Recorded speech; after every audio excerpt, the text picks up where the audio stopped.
Bien, continuamos con el desarrollo de la semana 7. Vamos a desarrollar algunas preguntas que corresponden a la primera parte. El tema es la filosofía en el siglo XIX. Aquí tenemos una pregunta. Pregunta 2. El enunciado es así. Ricardo, profesor de historia, le dice lo siguiente a sus alumnos. La historia es la historia de la realización de la idea de libertad. El despliegue de la idea de libertad va de oriente a occidente. En la cultura persa del oriente, por ejemplo, solo uno era libre, el tirano. En Grecia del occidente, solo algunos son libres. Luego en Francia y los pueblos germánicos, todos son libres. La reflexión de Ricardo coincide con la tesis del filósofo alemán. Bueno, el criterio o el método para encontrar la respuesta aquí es que tú sepas, ¿no?, distinguir los conceptos principales, ¿no?, de cada filósofo. ¿No? Inmediatamente tú tienes que conocer previamente cuál es el concepto de cada uno de ellos, o por lo menos un concepto de cada uno de ellos. Por ejemplo, Comte es positivista, ¿sí? Su concepto principal de él es lo positivo. Kant, su concepto principal, ¿cuál es? El criticismo, lo a priori, lo a posteriori. Kant no habla de la libertad, Comte no habla de la libertad. Marx, ¿de qué habla? Marx habla de la alienación, Marx habla del materialismo, ¿no? Marx habla de la revolución, él no habla de la libertad. Nietzsche, ya hemos visto, Nietzsche tampoco habla de la libertad, él habla más bien de la voluntad. Entonces tú tienes que tener así un panorama, tienes que tener una gama de conceptos y vas a ver que el concepto de Hegel sí es la libertad. Porque ya hemos hablado de que el espíritu absoluto es el desarrollo de la historia. ¿Y cuál va a ser el final de la historia? La libertad. Entonces, identifiquemos la alternativa correcta. La A, Nietzsche no piensa así. El concepto principal de Nietzsche es la voluntad. No es la alternativa A. Marx tampoco. Él centra su pensamiento en la alienación, en el materialismo, en la revolución, no en la libertad. Tampoco es la clave. En este caso, la alternativa C es correcta, porque Hegel sí tiene como concepto principal, ¿no?, a la libertad. El desarrollo del espíritu absoluto, que es al mismo tiempo el desarrollo de la historia, llegará a un fin, a un final. Ese final es la libertad humana. Cuando el hombre esté completamente desarrollado, cuando su espíritu esté totalmente desarrollado. Entonces, esta es la clave porque aquí en el texto dice que poco a poco se va alcanzando la libertad. En Persia uno era libre, en Grecia algunos, ¿no?, y en otros pueblos todos son libres. Entonces, es la misma idea de Hegel.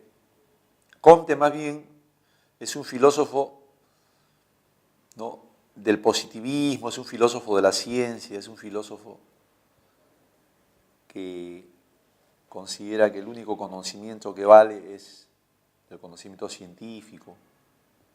Kant tampoco habla de la libertad.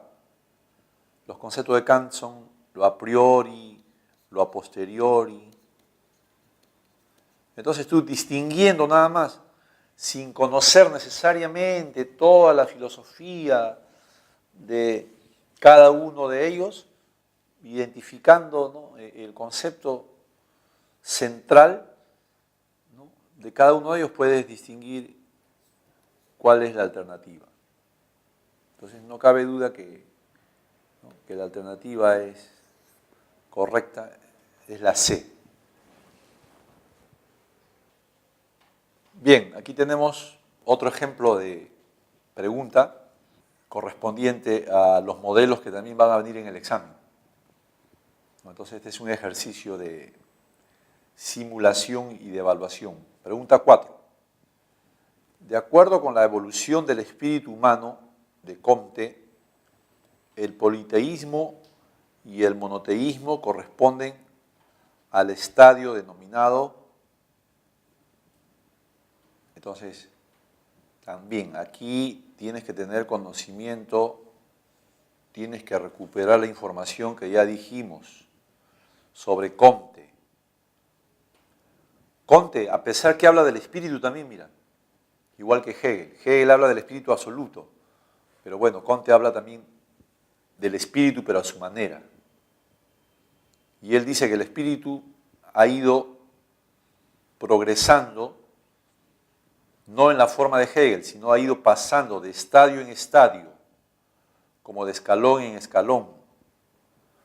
En el primer estadio, ¿no?, en el primer estadio, el hombre solamente tenía un conocimiento de dioses, mitologías, de religiones. Eso fue por muchos siglos. A eso le llamó el estadio teológico. Pero después, con el curso del tiempo, el hombre pasó a otro estadio, ¿no? Pasó al estadio filosófico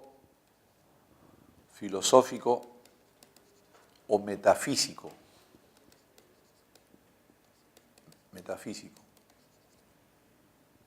Donde el hombre ya no creyó en Dios, en mitologías, en religiones, sino creyó en discursos o creyó en interpretaciones o creyó en teorías, pero que no tenían base real, que no nacían de la experiencia. Y aquí es donde incluye a la filosofía de Hegel. Pues. Aquí es donde señala a Hegel, ¿no? Dice, Hegel ha hecho una filosofía así, metafísica. ¿En qué sentido?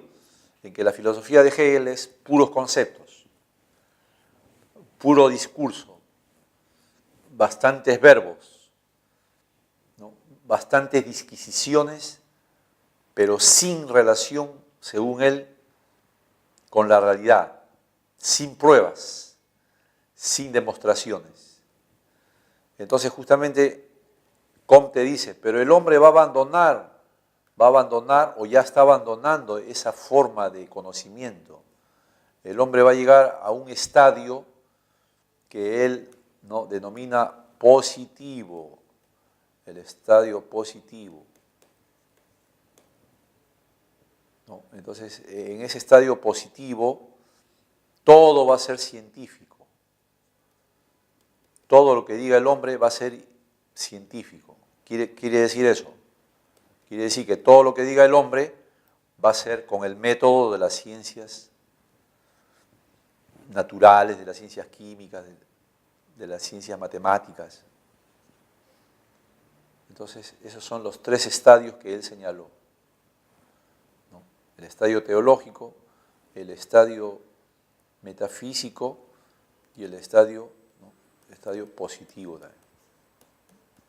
Estadios, escalones o etapa, o estados. Entonces aquí la pregunta dice, de acuerdo con la evolución del espíritu humano de Comte, el politeísmo y el monoteísmo. El politeísmo y el monoteísmo son religiones, pues. Entonces acá no predomina la religión, acá tampoco. ¿Dónde predomina la religión? Acá, en el estadio teológico. Entonces, por lo tanto, ¿no?, la clave justamente, filosófico-deductivo, de ninguna manera, no puede ser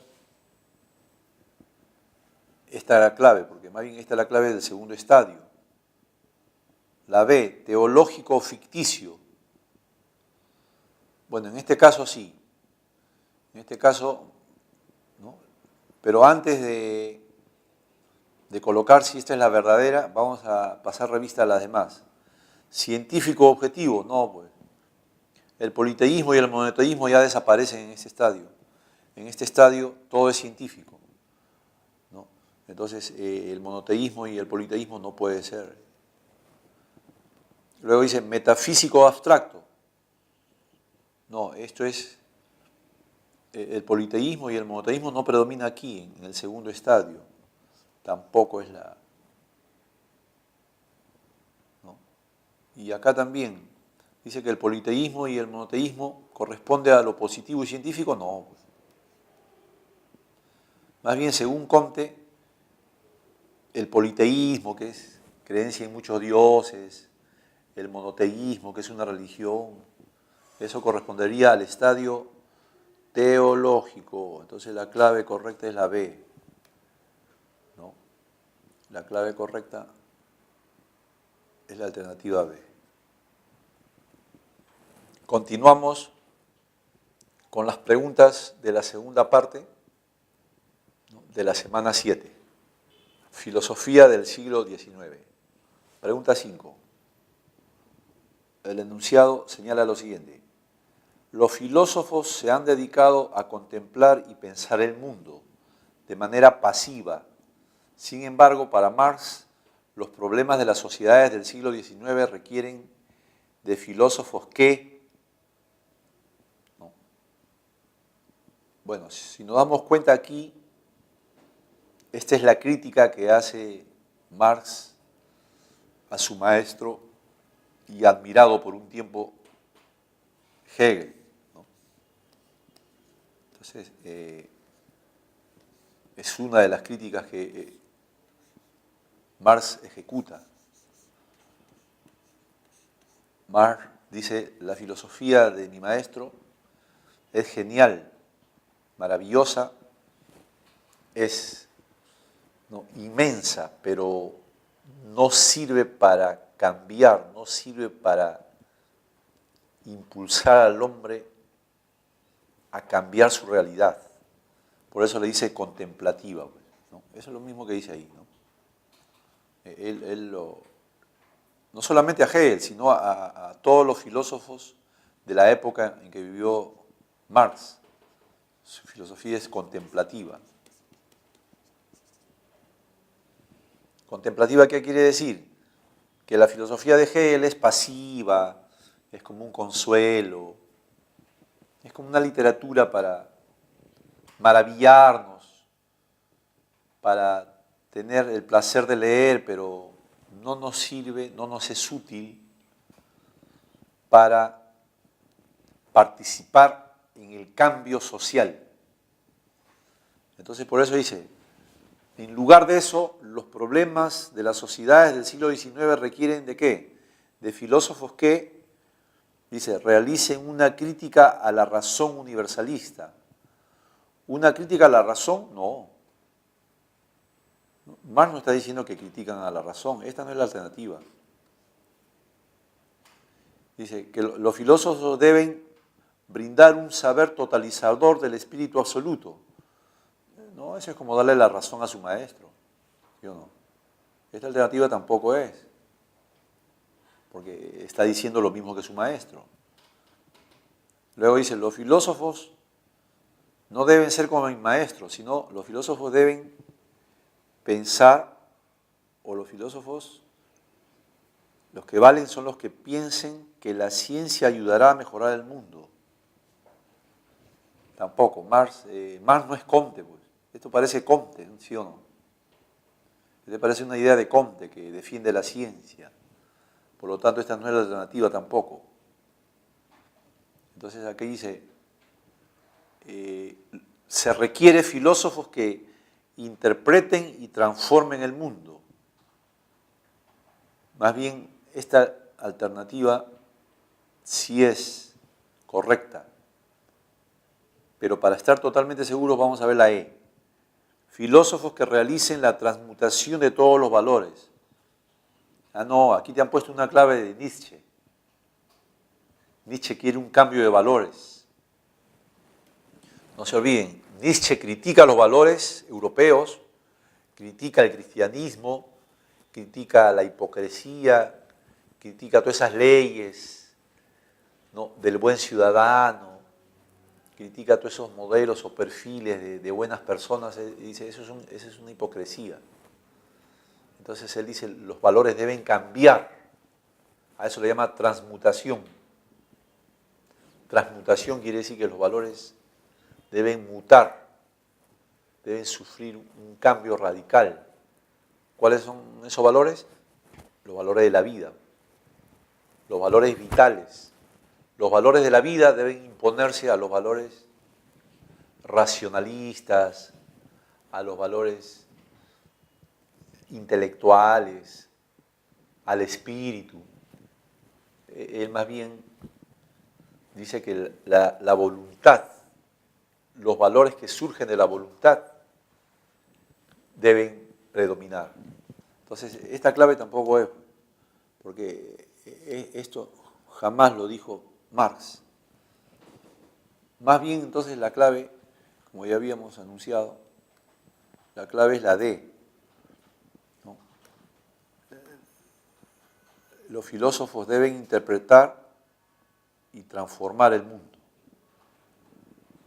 Se necesita que los filósofos transformen, quiere decir pues que la filosofía sirva para criticar y cambiar la realidad, cambiar la política, cambiar la sociedad, cambiar la economía, cambiar la situación de los trabajadores. Entonces, sin duda la clave es la D. Pregunta 7. Determine la verdad o falsedad de los siguientes enunciados relacionados con la filosofía de Nietzsche. A ver, aquí hay que tener en cuenta entonces lo que hemos hecho, lo que hemos dicho, ¿no?, y lo que hemos explicado básicamente sobre Nietzsche. En primer lugar, dice acá, critica el espíritu apolíneo y defiende el espíritu dionisiaco. Eso es verdadero. ¿No? Dijimos que existían algo así como dos figuras, existían así como dos metáforas. Una que proviene de Apolo, un ser bello, inteligente, equilibrado, ¿no?, un asceta, una persona completamente que tiene control total sobre sí mismo, ¿no? Entonces, una belleza de persona porque es bueno y busca el bien, ese es Apolo. En cambio, Dionisio no. Dionisio es ese Dios que celebra la alegría, la vida, la risa, ¿no?, que celebra la fiesta,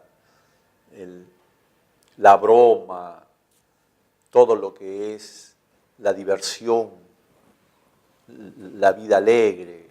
Dionisio es el Dios, o sea, es la imagen del hombre, ¿no?, chabacano, que tiene impulsos irracionales y que expresa todas sus fuerzas vitales, ¿no?, orgánicas, y que hace lo que le manda su voluntad, sin importarle la razón, sin importar el equilibrio, ni la moderación, ni la prudencia.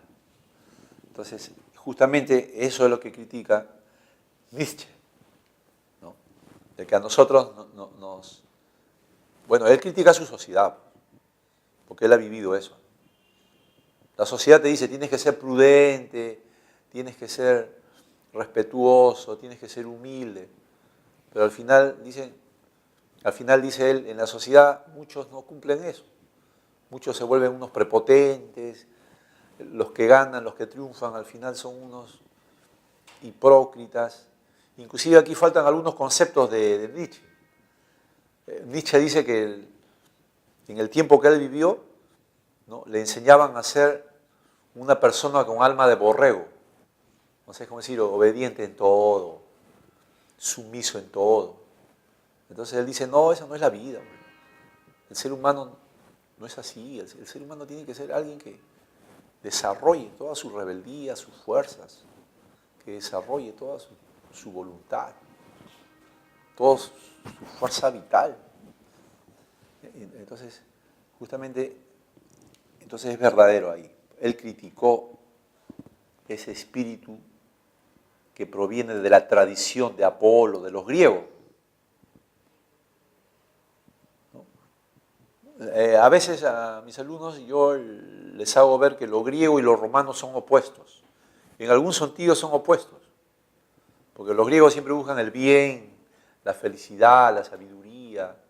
El griego vive estudiando la filosofía, investigando el mundo. Euclides, toda su vida haciendo matemática. Empédocles, toda su vida estudiando el mundo, las rocas, el universo. En cambio los romanos son militares, administradores.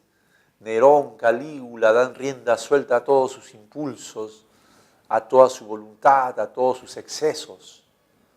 Entonces eso vendría a ser como un equivalente a lo apolíneo y a lo dionisiaco, ¿no? Entonces, aquí es verdadero. A ver, vamos, veamos la segunda afirmación. Admiraba a Platón y a Sócrates. Falso. Falso. ¿Por qué? Por lo que venimos diciendo. Él odiaba el ideal griego. ¿Cuál es el ideal de Platón? Vivir para encontrar las ideas, estudiar para ver si encontramos las ideas. Y para, las ideas por las ideas, no. Las ideas nos van a hacer encontrar el bien. Vamos a encontrar el bien. Estudia toda tu vida, dedícate a estudiar qué es el bien. 40 años, sigue estudiando lo que es el bien, abandona todo y estudia lo que es el bien. ¿Ese es el filósofo o no? Ese es el filósofo griego, el que abandona todo y se dedica a la sabiduría. Entonces, Nietzsche no estaba de acuerdo de ninguna manera. Nietzsche aborrecía ese modelo de vida. Ya te dije, Nietzsche decía, el hombre tiene que vivir de acuerdo a las fuerzas vitales que tiene. El hombre tiene que dar rienda suelta a todos sus instintos, impulsos, placeres. Si no, el hombre no es auténtico. Y por supuesto Sócrates también. Nietzsche odiaba a Sócrates por la misma razón, porque Sócrates, ¿qué cosa dice? Sócrates dice, el hombre tiene que ser virtuoso, tiene que dedicarse a la sabiduría, hay que buscar la verdad. Entonces, Nietzsche odia, ¿no?, todas esas enseñanzas de los griegos que justamente recogieron los cristianos, porque los cristianos han recogido muchas ideas de Sócrates, de Platón, de Aristóteles. Por eso que Nietzsche los mete a todos en el mismo saco.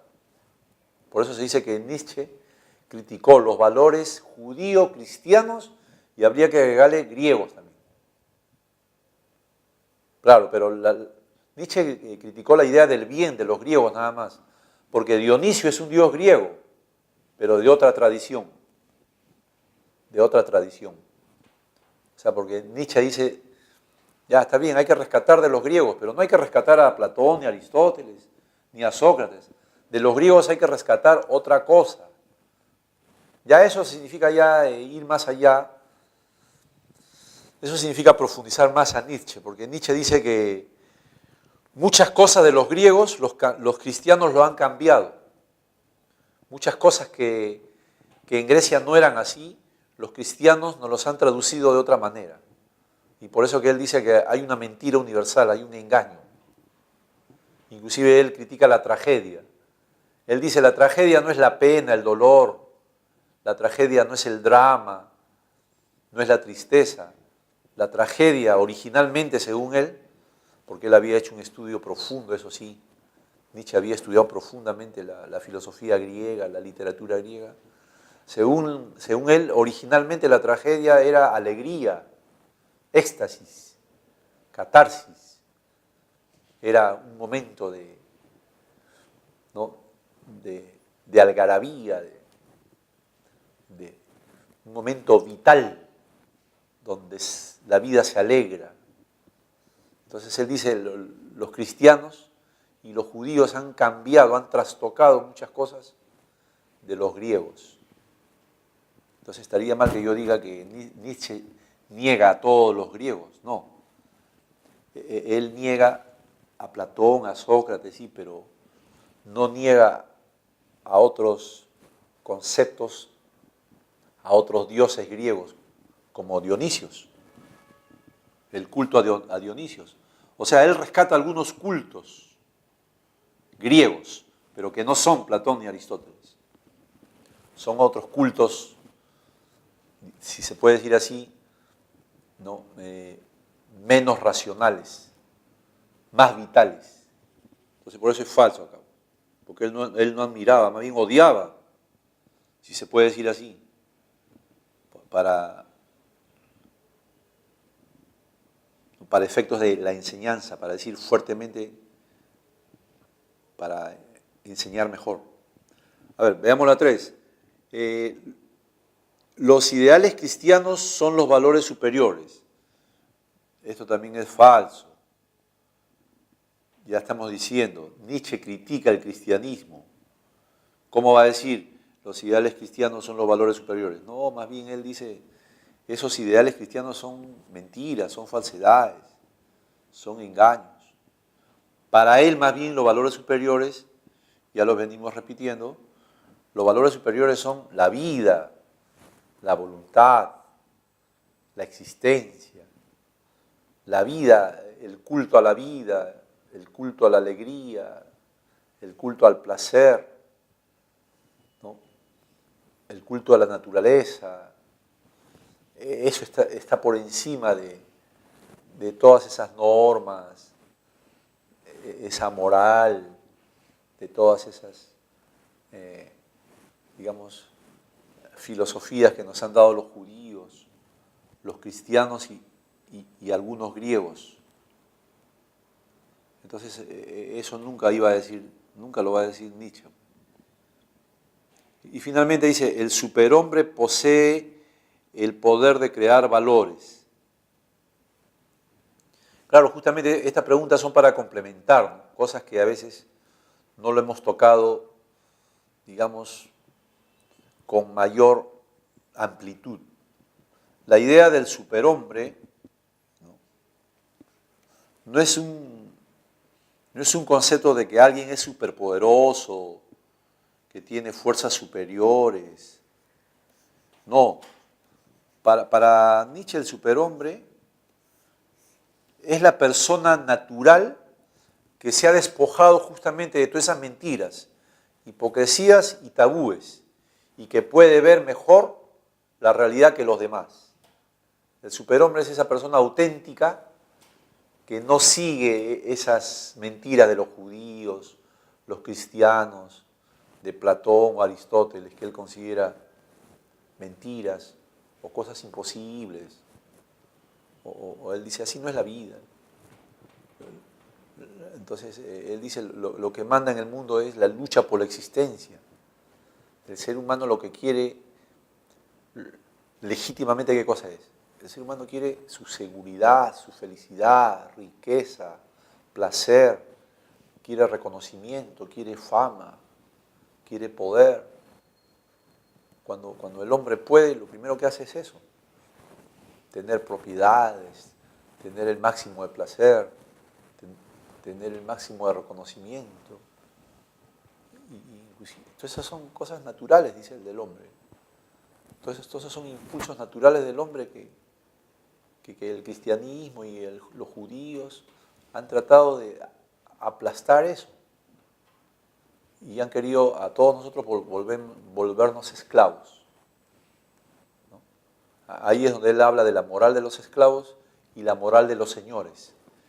justamente el superhombre tiene la moral de los señores. ¿Cuál es la moral de los señores? El que ha superado, pues. El que ha superado todos esos valores hipócritas, todos esos valores que te limitan, que te condenan, que te avergüenzan, que te acusan, que te humillan. El superhombre es el que se ha sacudido de todos esos valores que la sociedad te impone, pero que son valores no auténticos. Y por lo tanto el superhombre es una persona común y corriente que no le hace caso a esos valores y que vive de acuerdo a lo que su vida, su existencia y su voluntad le manda. Y que por eso también ese superhombre a veces puede ver más que lo demás. En ese sentido, es como una persona común y corriente, pero que tiene una mejor visión de las cosas. En ese sentido es superhombre, que tiene una mejor comprensión de las cosas. ¿Por qué? Porque hace caso a sus instintos vitales, a sus fuerzas vitales. Entonces, esto, que el superhombre posee el poder de crear valores, esto es verdadero. Claro, porque cuando el superhombre ya ha logrado deshacerse de todos esos valores que los judíos, los cristianos te imponen, entonces tú creas un nuevo valor. O sea, es como decir, tú eres un ejemplo para los demás. Ahí es donde viene lo auténtico. Te comportas de manera auténtica y entonces eres una persona exitosa, auténtica, y todos los demás te admiran. Por eso es que el superhombre tiene capacidad de crear nuevos valores. ¿Ves? Debería decir nuevos valores, bueno, crear valores. Bueno, entonces la clave aquí es, resumiendo, ¿no? Sacando en borrador aquí, la clave sería verdadero, falso, falso, verdadero. ¿Eso coincide con cuál? Verdadero, falso, coincide con la A. La secuencia de verdad y falsedad coincide con la A. Más bien la B no, porque nunca vas a decir tú, pues, que Nietzsche admiraba a Platón y Aristóteles. No, más bien él decía, ese no es el modelo de vida. Ellos están equivocados.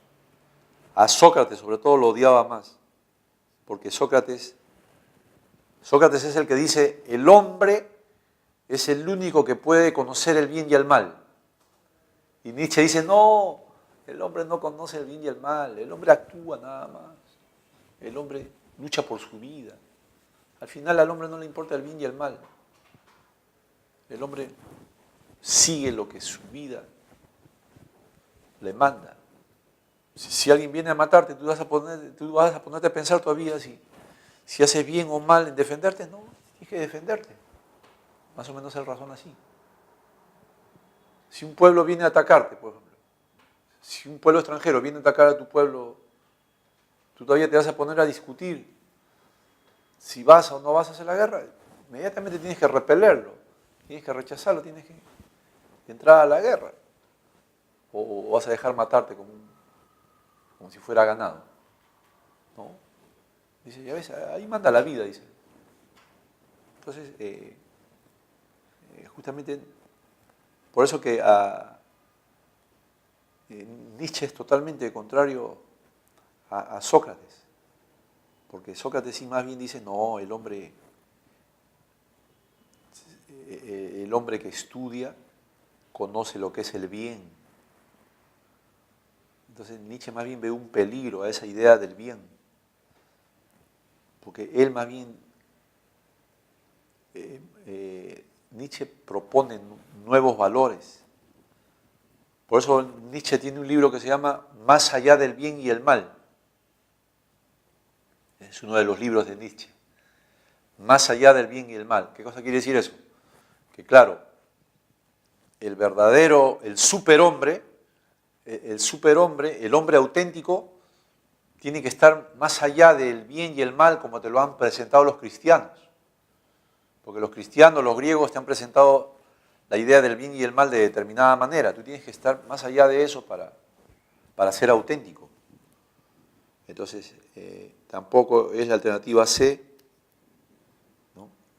Porque de ninguna manera se puede decir que es falsedad la 1 ni la 4. La alternativa D tampoco es correcta y la E está llena de errores. Entonces, no cabe ninguna duda que la secuencia de verdadero y falso es la A. Gracias.